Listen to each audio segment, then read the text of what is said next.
Hi everyone, once again I welcome all of you my YouTube channel Independent Learn Education। आज काफ़ी दिनों के बाद 3-4 दिन के गैप के बाद हम अपनी नेक्स्ट वीडियो बना रहे हैं। मैं लेक्चरर एजुकेशन की प्रिपरेशन सीरीज़ में हिस्ट्री ऑफ वेस्टर्न एजुकेशनिस्ट में आज जिनको डिस्कस करूँगा वो हैं doctor Maria Montessori. She was Italian. इनका एजुकेशन में बड़ा नाम है। आपने जितने भी मोंटेसरी स्कूल्स के नाम से स्कूल के नाम सुने होंगे तो वो इन्हीं के कंसेप्ट को लेकर बनाए गए हैं। जो मोंटेसरी स्कूल हैं वो इन्हीं के नाम से इन्हीं के कंसेप्ट को लेकर बनाए गए हैं। According to her, play is the work of child. ये इस बात पर जोर देती हैं कि बच्चा खेल के सीखता है, खेलना ही बच्चे का काम है और खेल खेल में ही हम बच्चे को सिखा सकते हैं ज़्यादा बेहतर तरीके से। Child should be allowed to move freely in the class, यानी कि ये जोर देती हैं चाइल्ड सेंटर्ड फ़िलासफ़ी पर, ये चाइल्ड सेंटर्ड मेथड पर कि बच्चे को फोकस करना है, उसके ऊपर ज़ोर ज़बरदस्ती कोई बात या अपना हुक्म सादिर नहीं कर देना। वो जैसे क्लास में फ्रीली खेल सकता है वो खेले। जैसे आजकल हमारे एजुकेशन सिस्टम में हमने ECE रूम्स बनाए हुए हैं या ECCE रूम बनाए हुए हैं, यानी कि अर्ली चाइल्डहुड एजुकेशन के जो रूम हैं उसमें हम बच्चों को प्ले मेथड से सिखाते हैं कि बच्चों को बॉक्स दे रहे हैं, उसमें बच्चे काउंटिंग सीख रहे हैं, बच्चों को चेयर्स दे रहे हैं, उसमें अरेंजमेंट सीख रहे हैं बच्चे। तो खेल खेल में हम बच्चों को सिखा रहे हैं। Children need freedom, fun and learn their own pace.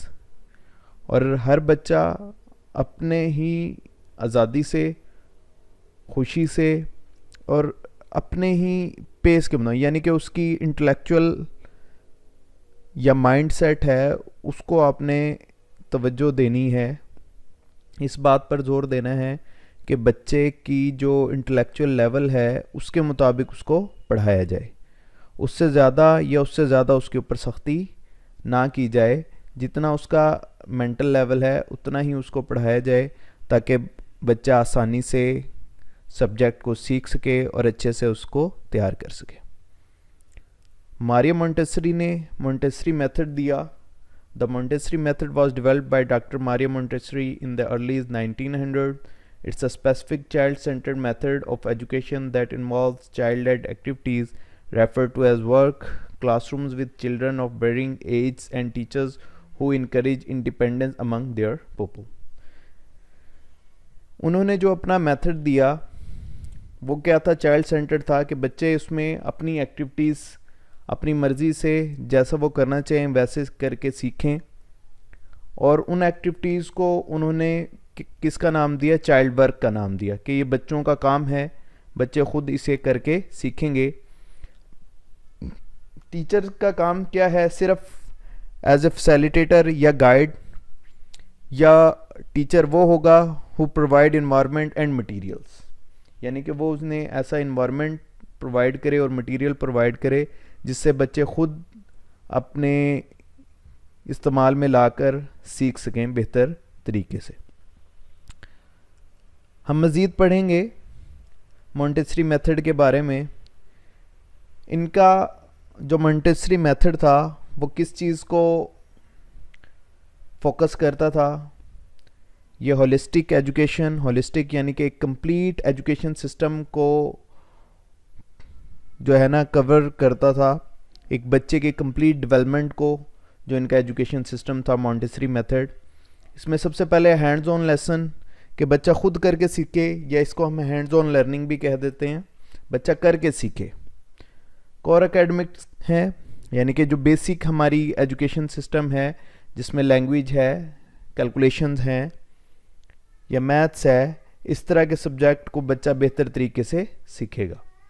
फिर बच्चे की इमोशनल डेवलपमेंट है कि बच्चे की इमोशनल डेवलपमेंट आप कैसे डेवलप करेंगे, बच्चे के अंदर कैसे इमोशनल डेवलपमेंट करेंगे कि कैसे वो अपने गुस्से को कंट्रोल करता है, अपने फियर को कंट्रोल करता है, अपने आप को बेहतर तरीके से प्रेजेंट करता है, किसी के सामने शाइनेस फील नहीं करता, इस तरह की चीज़ें।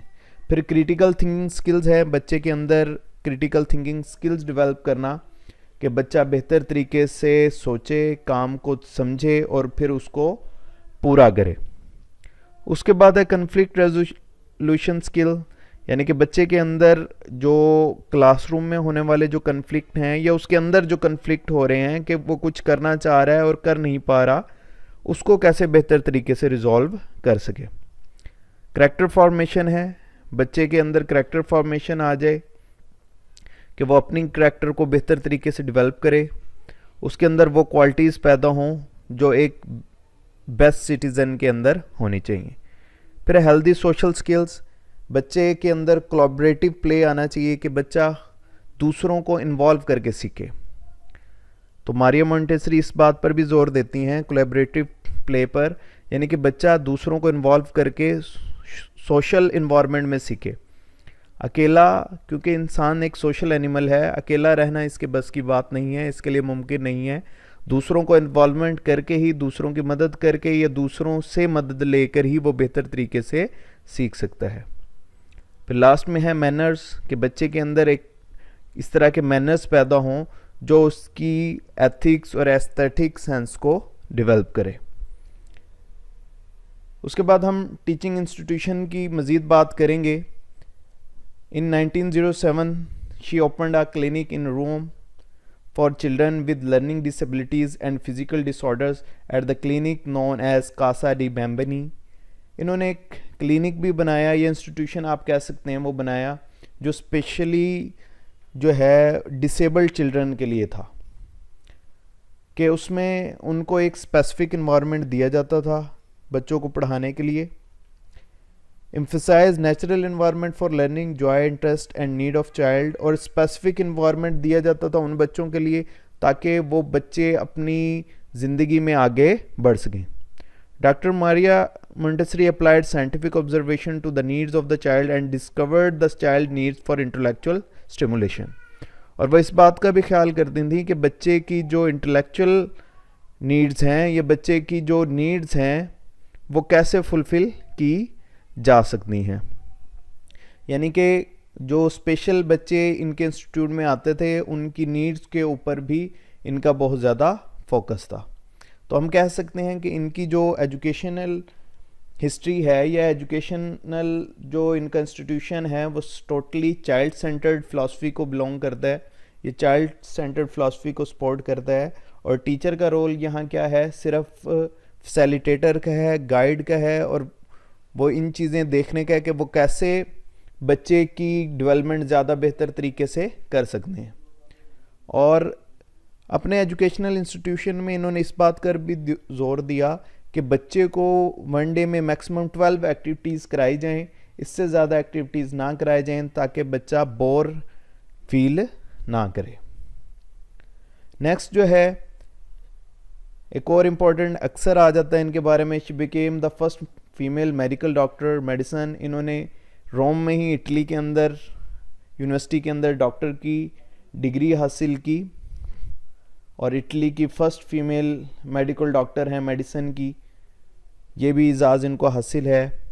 तो अक्सर MCQs आ जाता है पंजाब पब्लिक सर्विस कमीशन के अंदर कि मारिया मोंटेसरी ने PhD की डिग्री किस में हासिल की, तो इन्होंने मेडिसिन के अंदर ये डिग्री हासिल की।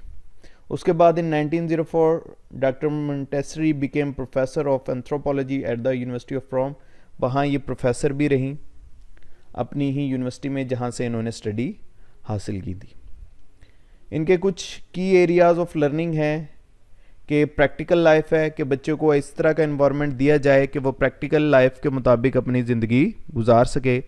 सेंसोरियल है, बच्चे के सेंसेस को, जो 5 सेंसेस हैं उसको डेवलप करना। मैथ है, बच्चे की मैथ से बच्चे की इंटेलेक्चुअल डेवलपमेंट ज़्यादा बेहतर होती है।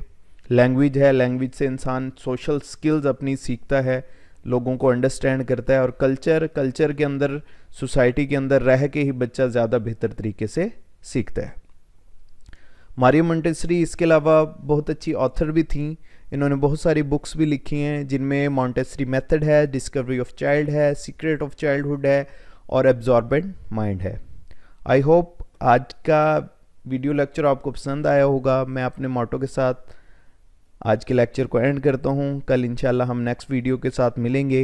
Learn and lead the world independently. Subscribe my channel, like, share and press the bell icon. My best wishes with all of you. Thanks.